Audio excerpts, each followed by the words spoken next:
بہت سارے افراد دعا تو مانگتے ہیں لیکن ان کی دعا قبول نہیں ہوتی۔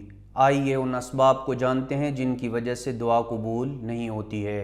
پہلا سبب جو دعا کی قبولیت میں رکاوٹ بنتا ہے وہ گناہ ہے۔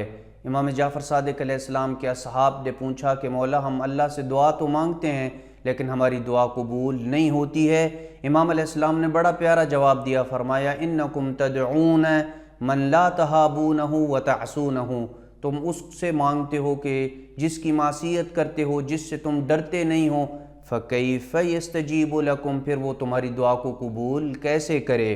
دوسرا سبب والدین کی نافرمانی ہے۔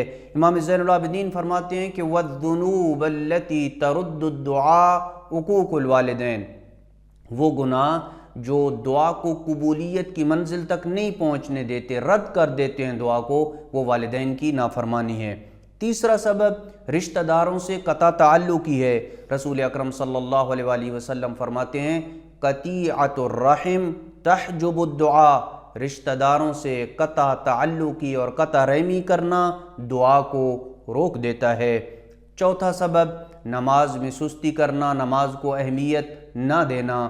رسول اکرم صلی اللہ علیہ وآلہ وسلم فرماتے ہیں جو بندہ نماز کو اہمیت نہیں دیتا لا یرفع دعاؤہ الی السماء، اس کی دعا آسمان کی طرف جاتی ہی نہیں ہے۔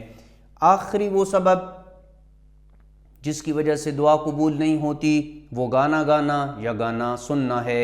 امام جعفر صادق علیہ السلام فرماتے ہیں بیت الغنا لا تؤمن فیہ الفجیعہ، جس گھر میں گانا سنا جائے، گانا بجایا جائے، اس گھر کے باسی اچانک مصیبتوں سے محفوظ نہیں رہ سکتے ہیں، ناگہانی مصیبتوں سے محفوظ نہیں رہ سکتے ہیں۔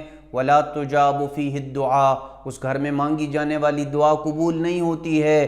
ولا تدخلہ الملائکہ، اور اس گھر میں کبھی بھی رحمت کے فرشتے نازل نہیں ہوتے ہیں۔